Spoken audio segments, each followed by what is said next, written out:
Welcome to the Generation X-Wing podcast, a modern look at a retro lifestyle. My name is Rob Williams, and I'm here with Jamie Palewriter, as well as Steve 3, and special guest today, Dan Veloso. Hey, Dan's back. Dan's back again, all the way out from Quadra Island. Dan, tell us a little bit about yourself before we begin.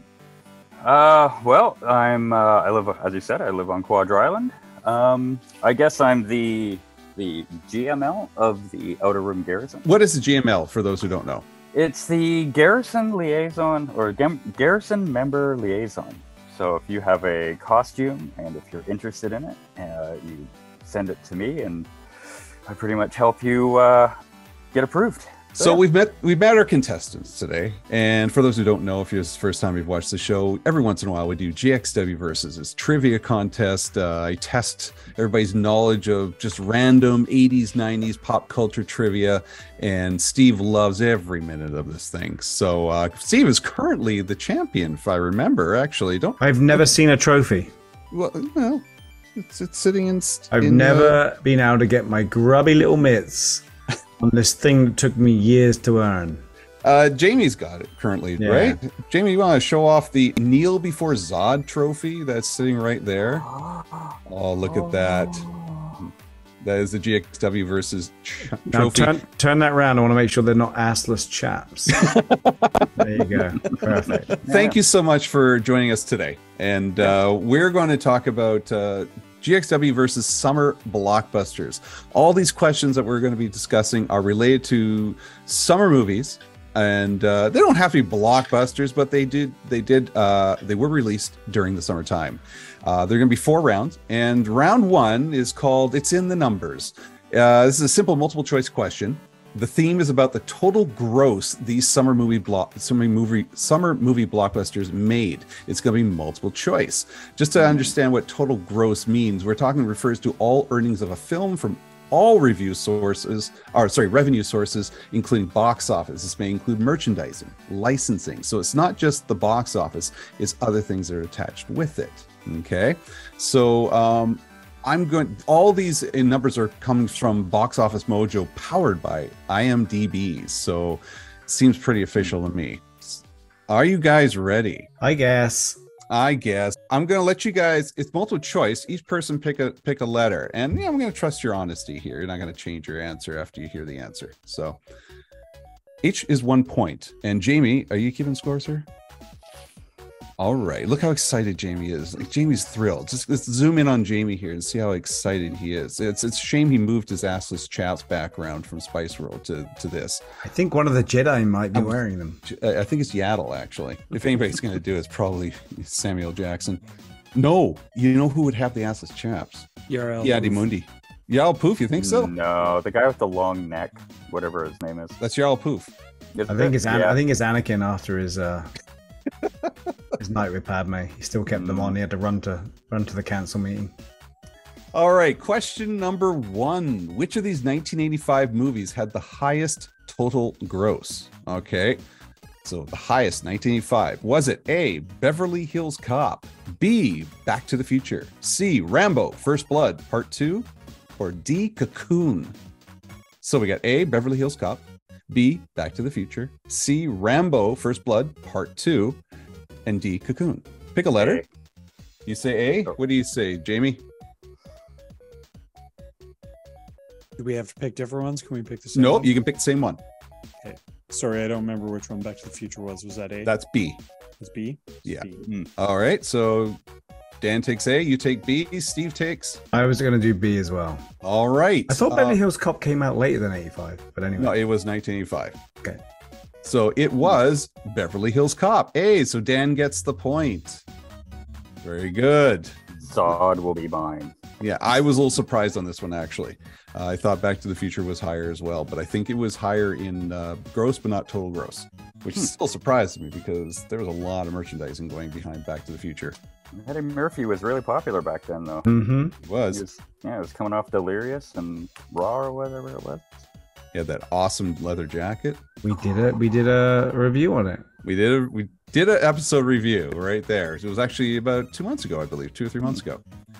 All right, number 2. Which of these 1987 movies had the highest total gross? Was it A, Beverly Hills Cop 2, B, Platoon, C, Lethal Weapon, or D, Crocodile Dundee?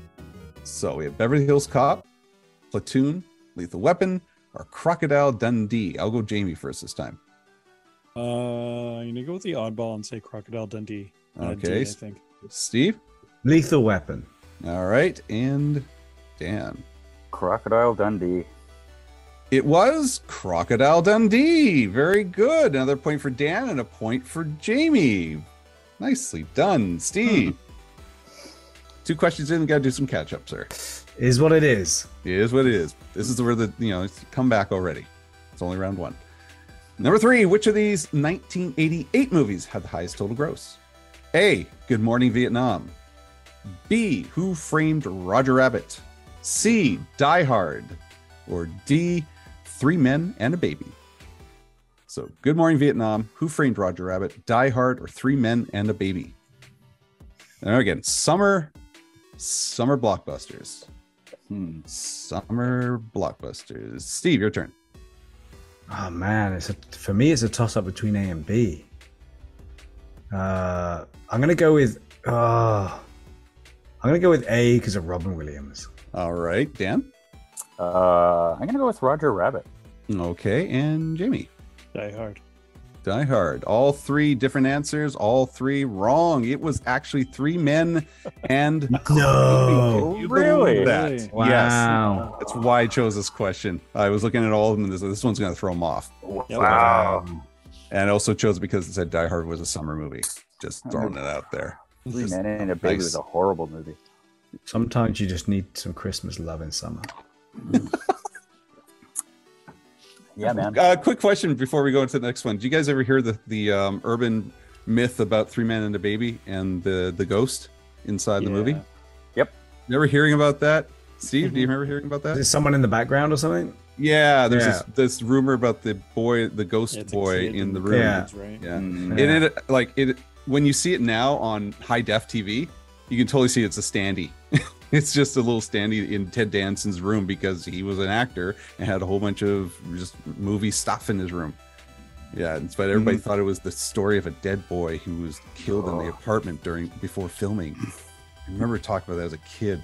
So Maybe that was why it was the blockbuster hit. 'Cause everybody wanted to see the dead body. Yeah, it's viral, whatever it is. You want to see dead body, kids?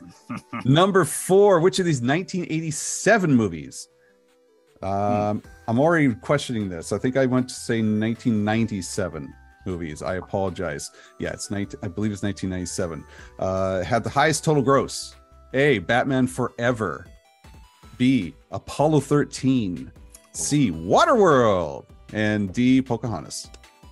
I'm questioning the year I have now. But Batman Forever, Apollo 13, Waterworld, or Pocahontas. So, Steve, you first. Batman. Batman Forever. Dan. Apollo 13. All right. And Jamie. Apollo 13. Oh, good guesses. Steve got it right. Batman Forever. Oh, nice. Very good. Steve gets a point. By the Keaton, way, man.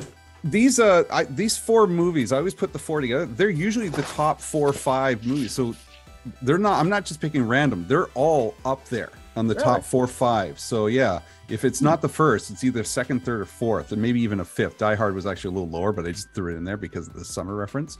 But yeah. Number 5, 1996 movies. Highest total gross. A, Twister. B, Independence Day. C, Toy Story. Or D, Mission Impossible. Oh, These are all that tough is ones. tough. Yeah.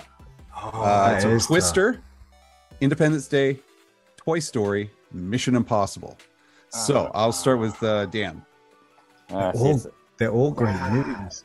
That's the thing. Like, I saw each one of pardon these in the theater. Yeah. Yeah.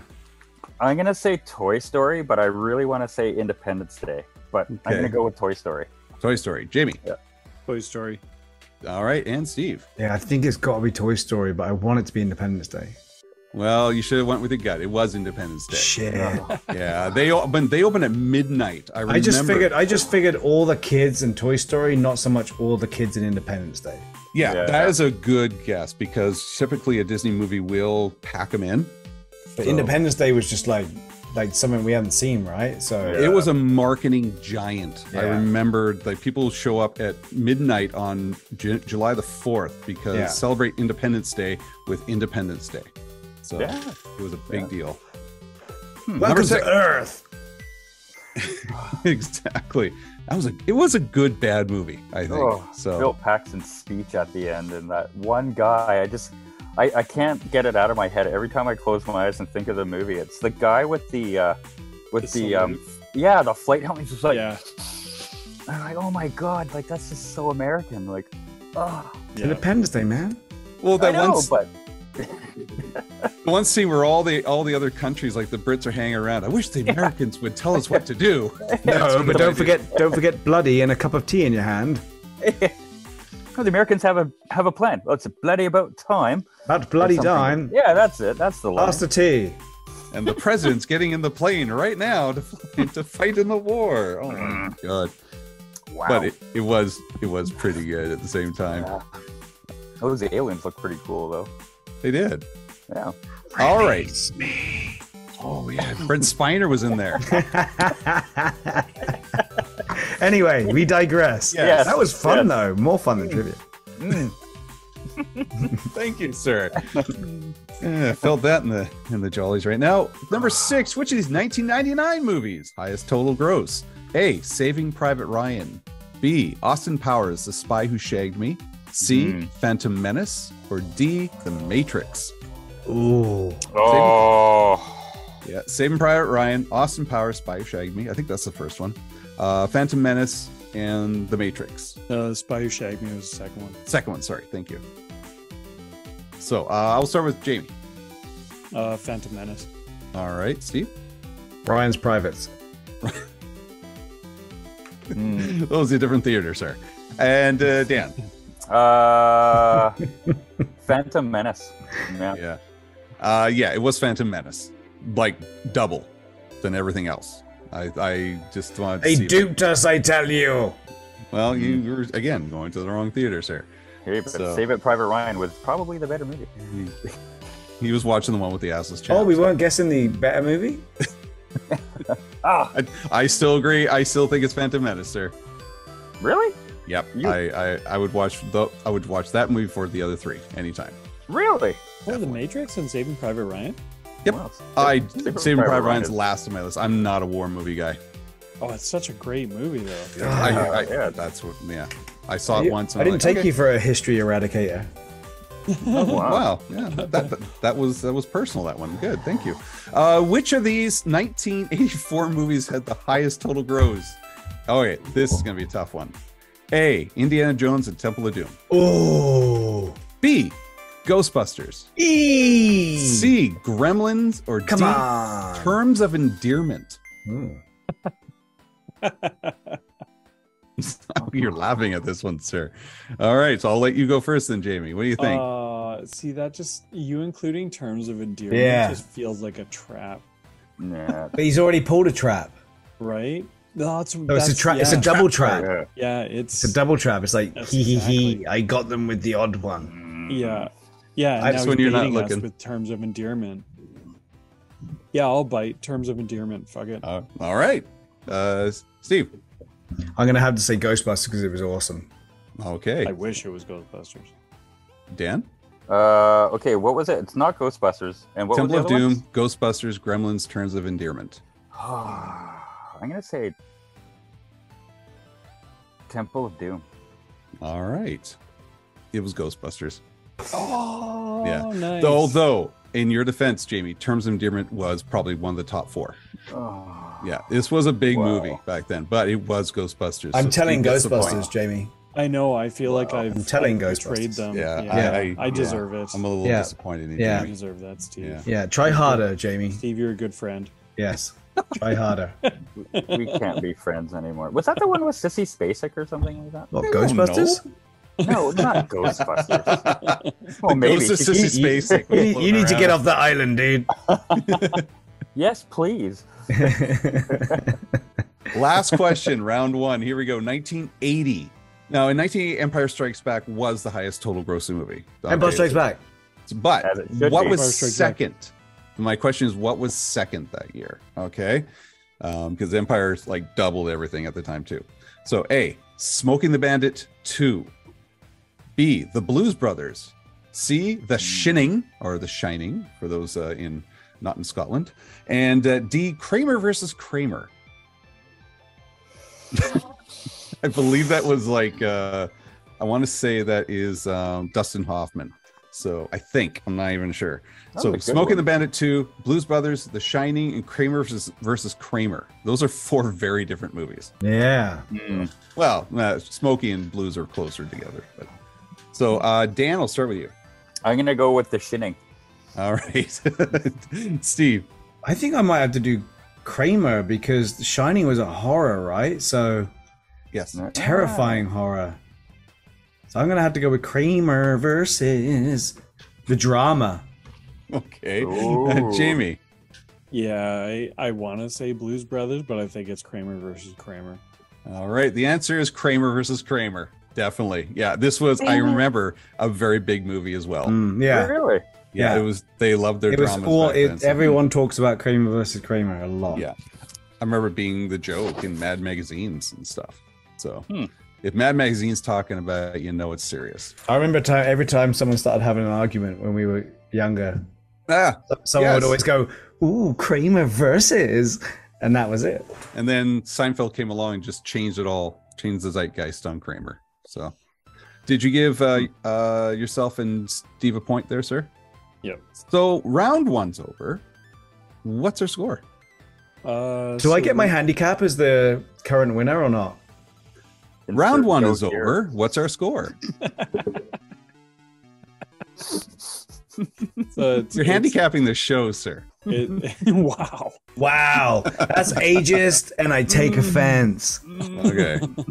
Spice Girl lover. 3 points apiece.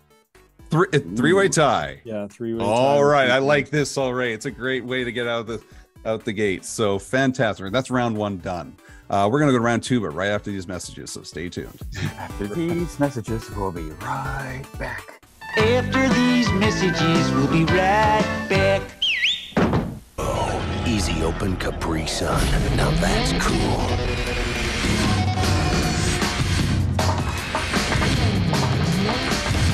Capri Sun. Easy open liquid cool.